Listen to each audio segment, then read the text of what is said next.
Okay, so the next chapter is chapter 6, that is combustion and flame, and we will start with combustion. What is combustion?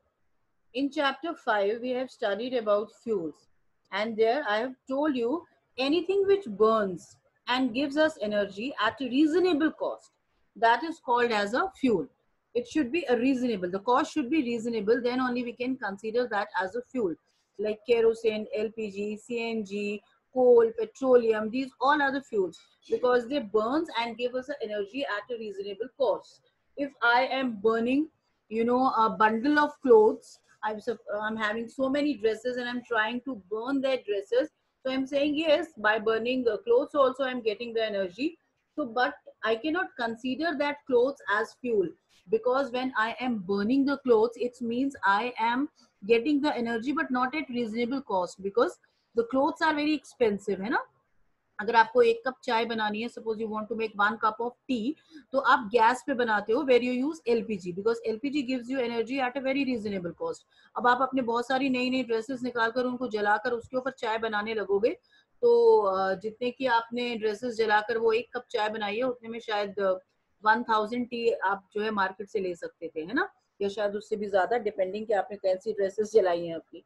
Clear. तो clothes को हम फिर fuel नहीं consider कर सकते, but anything which burns and gives us energy, उसका एक नाम तो होना चाहिए. So anything which gives us energy at any cost, now forget about cost, at any cost, that is called as combustible substance. इस chapter में हम fuel के बारे में नहीं पढ़ रहे. In this chapter we are going to study about combustion. So I'm talking about combustible substances. So anything which gives us energy, anything which burns and gives us energy at a reasonable cost, that is called as a fuel. And anything which burns and gives us energy at any cost, that is called as combustible substance. So कोई भी चीज जो जल सकती है, जिसके अंदर जलने की प्रॉपर्टी होती है, that is called as combustible substance. And what is combustion then? So combustion is a chemical process in which the substances burns and gives us energy, or you can say heat. Heat और energy एक ही बात होती है, ठीक है. And anything, when anything is burning, it means that thing is reacting with oxygen. This I have explained you in chapter 4 also. Anything which is burning, it means that is reacting with oxygen. If I'm saying CNG is burning, it means CNG is reacting with oxygen. If I'm saying LPG is burning, it means LPG is reacting with oxygen.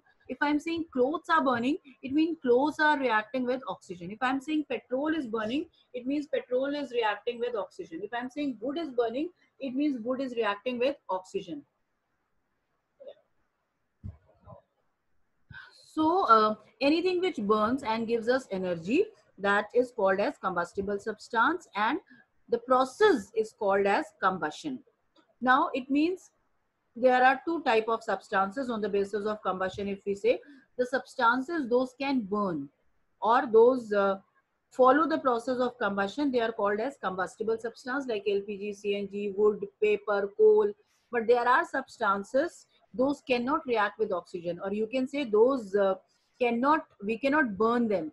Like for example, if I'm having an iron nail in my hand, if I'm having a glass piece in my hand, so these things cannot burn. I cannot burn these things. So the things which cannot burn or which cannot perform the process of combustion, they are called as non-combustible substances. So we are having two type of substances on the basis of combustion.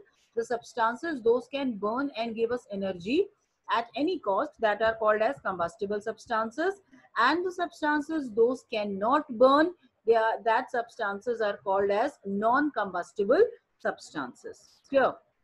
Now, as I've told you that combustion means reaction with oxygen. So there are two type of combustion. This is not given in your book, but I am explaining you because it is very important. So there are two type of combustion. One is complete combustion and another is incomplete combustion. Now, what is this complete combustion and incomplete combustion? Students, whenever we burn anything at a place where there is enormous amount of oxygen, where there is adequate amount of oxygen, that combustion is called as complete combustion. पहले तो short में सुन लो. And whenever we burn anything at a place where there is lack of oxygen, oxygen की कमी हो जहाँ पे, so at that time the combustion take place, that is called as incomplete combustion. Now I am taking the example of one fuel. एक fuel का नाम ले रही हूँ मैं, ठीक है. वो फ्यूल है, सपोज उस फ्यूल का नाम है मीथेन। मीथेन एक फ्यूल होता है, जैसे पेट्रोल डीजल होते हैं ना, उसी तरीके से मीथेन भी एक फ्यूल होता है। तो now suppose I am burning methane in ground, and my friend is trying to burn methane in a room. In a ground there will be enormous amount of oxygen, adequate supply of oxygen, but in the room there is less supply of oxygen, oxygen का amount कम है। तो जो ground में मैं burn कर रही हूँ methane को, तो मीथेन को बर्न करने से मुझे जो प्रोडक्ट्स मिलेंगे, that products are carbon dioxide, water in the form of water vapours of course, and heat और एनर्जी। जब भी हम किसी भी चीज को बर्न करते हैं ना, किसी भी दुनिया की चीज को बर्न कर लो आप, कोई सा भी फ्यूल हो, तो प्रोडक्ट हमेशा यही होते हैं, क्या? Carbon dioxide, water vapours and heat. Clear? वो अलग बात है कि अलग अलग फ्यूल्स जो है वो अलग अलग अमाउंट में हीट रिलीज करते हैं, बट हमेशा यही तीन चीजें बनेंगी। तो बट जो मेरा फ्रेंड है, वो जो रूम में बर्न कर रहा था मीथेन को, उसके प्रोडक्ट्स क्या बने? वाटर वेपर्स बने, एनर्जी भी बनी, ऑब्वियसली मेरी एनर्जी से कम एनर्जी बनी उसकी, क्यों बनी अभी बताती हूँ। एंड थर्ड प्रोडक्ट क्या था मेरा? Carbon dioxide. मेरे फ्रेंड का कार्बन डाइऑक्साइड नहीं बना, उसके बजाय कार्बन मोनोऑक्साइड बना। स्टूडेंट्स, कार्बन डाइऑक्साइड का फॉर्मूला होता है CO2 और कार्बन मोनोऑक्साइड का फॉर्मूला होता है CO। तो अगर ऑक्सीजन कम होगा तो CO यानी कार्बन मोनोऑक्साइड बनेगा, और CO और जो एनर्जी है वो भी थोड़ी सी कम बनेगी। क्यों बनेगी कम? क्योंकि जो जब इनकम्प्लीट सप्लाई होती है ऑक्सीजन की, तो जो हमारा फ्यूल है, जैसे यहाँ पर हमने मीथेन को लिया है, वो कंप्लीटली बर्न नहीं होगा, थोड़ा सा बच जाएगा, यानी रेजिड्यू रह जाएगा हमारे पास। तो इट मीन्स इनकम्प्लीट कंबशन। इन, और अब मैं कंप्लीट की बात कर रही हूँ, इन और कंप्लीट दोनों अलग अलग वर्ड हैं। In complete combustion the products are carbon dioxide, water vapours and large amount of heat और energy, but there is no residue, कुछ बचेगा नहीं। But if I talk about incomplete combustion, in incomplete combustion the products are carbon monoxide, water vapors, lesser amount of energy, and residue will also left, थोड़ा सा methane भी बच जाएगा बगैर burn हुए। ठीक है? तो that is why whenever we burn anything, जब भी हम किसी चीज को बर्न करें, जब भी हम प्रोसेस कंबशन का परफॉर्म करें, so we should make sure that we should burn the things at a place where there is adequate supply of oxygen. हमें ऐसी जगह पर बर्निंग करना चाहिए, ऐसी जगह पर कंबशन का प्रोसेस करना चाहिए जहां पर ऑक्सीजन का सप्लाई बहुत ज्यादा हो, हाई अमाउंट ऑफ ऑक्सीजन हो। अदरवाइज कार्बन डाइऑक्साइड की जगह कार्बन मोनोऑक्साइड गैस प्रोड्यूस होगा, एंड उससे एक तो हमें एनर्जी भी कम मिलेगी इनकम्प्लीट कंबशन से, और दूसरी बात प्रॉब्लम क्या है students, that carbon monoxide gas is a very poisonous gas. ठीक है? कार्बन डाइऑक्साइड पोल्यूशन कॉज करता है, बट इतना ज्यादा हार्मफुल नहीं है हमारे लिए, बिकॉज प्लांट्स उसे एब्जॉर्ब भी कर सकते हैं in the process of photosynthesis. But carbon monoxide जो है वो बहुत ही पॉइजनस गैस है। अगर वो हमारी बॉडी में चला जाता है तो carbon monoxide absorbs all the oxygen from the haemoglobin, and there will be lack of oxygen in our body and the person can even die also। ठीक है? बॉडी में से सारा ऑक्सीजन वो एब्जॉर्ब कर लेता है, जिससे पहले तो सफोकेशन फील होती है थोड़ी सी, और अगर कॉन्टिन्यूस चलता रहे, ऑक्सीजन एब्जॉर्ब करता रहे, वो हम किसी खुली जगह पे ना जाएं, तो फिर क्या होता है, अब जो पर्सन है वो मर भी सकता है, the person can even die, the person can even perish. Okay? तो इसलिए कार्बन मोनोऑक्साइड जो है बहुत पॉइजनस गैस है, और इसका पता भी नहीं चलता है। जब देखो, जब भी हम आग जलाते हैं कभी रूम में, और अगर डोर्स और विंडोज बंद होते, ऐसा लगता है ना धुआं सा आ रहा है, सफोकेशन हो रही है, दम घुट रहा है, सांस नहीं ले पा रहे हैं। दैट इज बिकॉज अगर हमने विंडोज और डोर्स बंद कर रखे हैं तो कार्बन मोनोऑक्साइड गैस प्रोड्यूस होने लग जाती है in place of carbon dioxide. बहुत सारे इसके केसेस ऐसे देखे गए हैं कि विंटर्स में काफी सारे लोग जब अपने घरों में, स्पेशली जो हिली एरियाज है, वहां आग वाग जलाकर सो जाते हैं, सो गए, ऐसे इंसिडेंट हुए हैं काफी, और उन्होंने डोर्स और विंडोज बंद कर दिए, तो मॉर्निंग में पूरी पूरी फैमिलीज जो है वो डेड मिली। ऐसे एक दो केसेस लद्दाख में तो बहुत ज्यादा सुनने को मिले थे। तो जब लोगों को इतना नॉलेज नहीं था, और जिन लोगों को अभी भी नहीं पता होता, वो क्या करते हैं, वो सोचते हैं यार बहुत सर्दी है, आग जला रखी है, तो डोर्स और विंडोज बंद कर दो। बट ऐसा नहीं करना चाहिए, हमें डोर्स और विंडोज ओपन रखने चाहिए, so that there should be adequate supply of oxygen and carbon dioxide gas should be produced in place of carbon monoxide gas। तो ये हमारा हो गया complete और incomplete combustion। Now what are the conditions required for combustion? कि combustion का process करने के लिए क्या कुछ necessary conditions होनी चाहिए, या कभी भी combustion कर सकते हैं? क्योंकि हमने अभी बोला कि कुछ चीजें जलती हैं और कुछ नहीं जलती, तो जो नहीं जलती फिर वो क्यों नहीं जलती होंगी? Because there are some conditions for the combustion. First condition is the substance should be combustible. जिस चीज को आप जलाने की कोशिश कर रहे हो वो कंबस्टिबल सब्सटेंस होना चाहिए. अब अगर आप एक आयरन नेल लेके बैठ जाओगे और उसको जलाते रहोगे तो वो कभी भी नहीं चलेगा, आप 2 दिन भी बैठे रहो चाहे, because iron nail is a non-combustible substance. Stone pieces are non-combustible substances. Glass is a non-combustible substance. So ये नहीं जलेंगे. But on the other hand, if you have a matchstick or a kerosene or LPG or CNG or paper or wooden, any wooden thing, so these things are combustible substance. तो ये जल जाएंगी. So the first condition is that substance should be combustible. Second condition क्या है हमारी, which is very important, that is presence of oxygen. अभी हमने बोला ऑक्सीजन होना बहुत जरूरी है, ठीक है. लेकिन साइंस किसी भी बात पर ऐसे तो बिलीव करता नहीं है कि ऑक्सीजन होना जरूरी है, बोल दिया से मतलब जरूरी हो गया. प्रूफ करना पड़ता है हमें. तो हम प्रूफ कैसे करेंगे? We will do this activity which is right now you can see on your screen. That is activity 6.2 which is very important activity also. तो क्या करेंगे हम? We will take 2 glasses and we will burn a candle. So we will keep one candle in one glass and another candle in another glass. And we will cover one of the glass with a wooden block or with anything else so that the air should not go inside. क्या air अंदर नहीं जानी चाहिए. तो हम क्या देखेंगे? What we will observe? We will observe that after some time, when we will see this candle is still burning, but this candle extinguish automatically. तो क्या रीजन हो सकता है? कंबस्टिबल तो वो है, तो वो बुझ क्यों गई?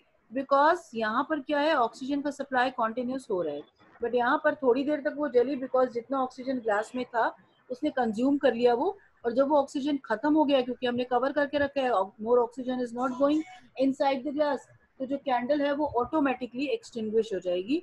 सो इस एक्टिविटी से ये प्रूव होता है कि presence of oxygen is really required for the process of combustion. क्या? So 2 conditions हो गई है. अब थर्ड कंडीशन एक और है. सी मैंने आपको एक पेपर दिया और मैंने आपको एक वुडन छोटा सा पीस दे दिया, छोटा सा वुडन रॉड दे दिया कह लो, and I am saying you to burn both the things. आपके एक हाथ में पेपर है और दूसरे हाथ में एक वुडन पीस है, ठीक है. वी नो फर्स्ट कंडीशन हमारे यहाँ फॉलो होती है because both are combustible substance, तो दोनों जलेंगे. You are trying to burn both the things in ground, so there is adequate supply of oxygen also. Second condition भी perform होती है. but जैसे ही आपने पेपर को बर्न करने की कोशिश करी, पेपर स्टार्ट बर्निंग, कंबशन का प्रोसेस स्टार्ट हो गया. On the other hand wood doesn't, wood जो है वो हमारी बर्न होना स्टार्ट नहीं हुई. क्यों नहीं हुई और कब होगी, क्या होगी भी कि नहीं होगी? बट आप क्या करते रहे? आप कॉन्टिन्यूसली ट्राई करते रहे बहुत देर तक. वुड को आपने मैचस्टिक से जलाने की कोशिश की तो नहीं जला. फिर आपने क्या करा? वुड के ऊपर थोड़ा सा केरोसिन ऑयल डाल दिया, तो केरोसिन ऑयल जला और थोड़ी देर के बाद वुड भी जलना शुरू हो गई. तो ऐसा क्यों होता है students? Because there is one temperature at which all the things burn. हर सब्सटेंस का, हर कंबस्टिबल सब्सटेंस का एक एक पर्टिकुलर टेम्परेचर होता है जो सबका अलग अलग होता है. उस टेम्परेचर पर ही वो बर्न होना स्टार्ट होते हैं. जब तक उन्हें वो टेम्परेचर नहीं मिलता वो बर्न नहीं होते. That temperature is called as ignition temperature. क्या बोलते हैं हम उसे? इग्निशन टेम्परेचर, जो कि हर एक का अलग अलग होता है. The substances those are having very low ignition temperature are highly inflammable substances. For example, kerosene, petrol, these even need a small spark only and they start burning. जिनका जो कंबस्टिबल इग्निशन टेम्परेचर है बहुत लो होता है, उन्हें एक spark भी मिल जाए तो वो जलना शुरू हो जाते हैं. जैसे एलपीजी है, पेट्रोल है, डीजल है, एक चिंगारी चाहिए बस बर्न होने लगेंगे. बट कुछ चीजें ऐसी होती हैं जिनका इग्निशन टेम्परेचर बहुत हाई होता है. लाइक वुड का इग्निशन टेम्परेचर बहुत हाई होता है, तो अगर आप मैचस्टिक से उसे जलाने की कोशिश करेंगे तो उसे वो इग्निशन टेम्परेचर नहीं मिलेगा. उसे बर्न करने के लिए हमें कुछ और ऐसी चीजें उसके साथ ऐड करनी पड़ती हैं जिनका इग्निशन टेम्परेचर लो हो. जैसे पेट्रोल है, केरोसिन है, वो हम डाल देंगे वुड के ऊपर, केरोसिन जलना शुरू हो जाएगा. केरोसिन के जलने से जो हीट प्रोड्यूस होगी उससे धीरे धीरे वुड का टेम्परेचर बढ़ेगा और एक पॉइंट आएगा जब वुड को अपना टेम्परेचर मिल जाएगा. That is called at the ignition temperature of would. और उस टेम्परेचर पर फिर वुड भी जलना शुरू हो जाएगी. So this the temperature at which all the substances या any particular substance start burning, that is called as the ignition temperature of the substance. And these temperatures are different for different fuels or for different substances. The substances, those have very low ignition temperature, they are highly inflammable. But the substances, those have very high ignition temperature, they require a large amount of heat to burn for the process of combustion, you can say. So three conditions are required for the process of combustion. Number one is presence of combustible substance. Number two, presence of oxygen. And number three, heat the substance up to its ignition temperature. Now the next thing is, if there is already combustion, means already fire has been taken place, but now our requirement is to extinguish the fire. अब हम combustion की process को start नहीं करना चाहते, बल्कि उसे खत्म करना चाहते हैं, बंद करना चाहते हैं. ऑलरेडी कहीं पर आग लग चुकी है, the things are burning and we want to extinguish that fire. तो उसके लिए क्या करना पड़ेगा? Obviously the conditions which are required for the combustion, उसका अपोजिट करेंगे. Three conditions are required for the process of combustion, that is presence of combustible substance and presence of oxygen and heat the substance up to its ignition temperature. तो तीनों में से अगर हम किसी भी कंडीशन को फुलफिल ना होने दें या उसे रिमूव कर दें या उसे खत्म कर दें तो फायर ऑटोमेटिकली एक्सटिंग्विश हो जाती है. तो एक एक करके बात करते हैं. Suppose there is a fire, अगर आप देख रहे हो कहीं पर आग लग गई and you want to extinguish the fire, तो the very first thing what we should do, हमें क्या करना चाहिए, उसके आसपास जितने भी कंबस्टिबल सब्सटेंस रखे हैं, लाइक अगर हमें दिख रहा है कि एक आग लगी है, उसके आसपास थोड़ा सा वुड रखा है या गैस का सिलेंडर रखा है या एलपीजी हमारा कुछ केरोसिन ऑयल रखा है, पेट्रोल का कुछ रखा है, हमारे कुछ व्हीकल्स हैं जिनके अंदर पेट्रोल है, तो सबसे पहले हमें उन कंबस्टिबल सब्सटेंसेस को वहां से हटाना चाहिए. बिकॉज जो वो फायर है उन कंबस्टिबल सब्सटेंस को क्या करे, वो जो कंबस्टिबल सब्सटेंस है वो उनको भी अपना इग्निशन टेम्परेचर मिल गया अगर उस फायर की हीट से, तो वो भी जलना शुरू हो जाएंगे and the fire can become disasters for us. Clear? तो अब इसका मतलब ये नहीं है कि कहीं पर बहुत आग लगी हुई है और हम कूद पड़े हैं उसके अंदर कि भाई मैम ने तो कहा था कि सबसे पहले कंबस्टिबल सब्सटेंस हटाने हैं. ऐसा नहीं. पहले हमें देखना है कि अगर फायर हमारी छोटी मोटी फायर है कोई और उसके आसपास हमें लग रहा है कि ये कंबस्टिबल सब्सटेंस रखे हैं और वो डिजास्टर कर सकते हैं, तो उन्हें हटा दें. But if you feel that fire has already taken place a very disaster form, already अगर वो बहुत ज्यादा बढ़ चुकी है, तब हम फर्स्ट वाला स्टेप तो फॉलो कर नहीं सकते, वहां जो भी है उसको रहने देंगे. Then we will move to the next step and that is, देखो हमें क्या करना था, heat the substance up to its ignition temperature combustion के लिए. अब हम क्या करेंगे, decrease the temperature below to its ignition temperature. किसी भी चीज का जितना भी टेम्परेचर होता है इग्निशन, उससे कम कर दो उसका टेम्परेचर. कम हो जाएगा तो वो अपने आप ही फायर जो है एक्सटिंग्विश हो जाएगी. कम करने के लिए हम क्या कर सकते हैं, we can use water for this. Water is a very easy source. Water आप डाल देंगे, वाटर उसका टेम्परेचर कम कर देगा, जो भी चीज बर्न हो रही है उसको अपना इग्निशन टेम्परेचर कम करेगा और वो अपने आप रुक जाएगी. बट अगर हमारी जो फायर है that is due to electricity और ड्यू टू ऑयल और पेट्रोल, तब वाटर काम नहीं करेगा. क्योंकि ऑयल और पेट्रोल में तो इसलिए काम नहीं करेगा बिकॉज डेंसिटी बहुत ज्यादा कम होती है, तो वाटर जो है ऊपर ही ऊपर फ्लोट करता रहेगा. नीचे फायर जो है वो हो रहा होगा, हमारा कंबशन का प्रोसेस चल रहा होगा, आग जल रही होगी और वाटर ऊपर फ्लोट कर रहा होगा, उसका कोई असर ही नहीं पड़ेगा उस ऑयल पर और पेट्रोल पर. तो इसलिए वाटर वहां काम नहीं करता. और इलेक्ट्रिसिटी के केस में क्या है कि if a person will try to use water or try to throw the water on electric fires, then the person will get an electric shock. Not can, will, definitely the person will get an electric shock, क्योंकि water is a good conductor of electricity. तो यहाँ पर भी हम water use नहीं कर सकते.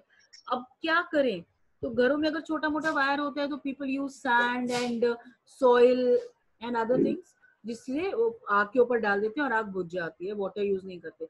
But अगर फायर बहुत डिजास्टर फॉर्म ले चुकी है, आप कंबस्टिबल सब्सटेंस वहां से रिमूव नहीं कर सकते, आप जो है उसका इग्निशन टेम्परेचर कम नहीं कर पा रहे हैं बिकॉज वाटर आप वहां पर यूज नहीं कर सकते, इलेक्ट्रिसिटी की वजह से फायर जो है आग लगी है, या फिर अगर वाटर आप यूज भी कर रहे हैं तो इतना ज्यादा इफेक्ट नहीं कर रही है, तो आप थर्ड प्रोसेस की तरफ आएंगे.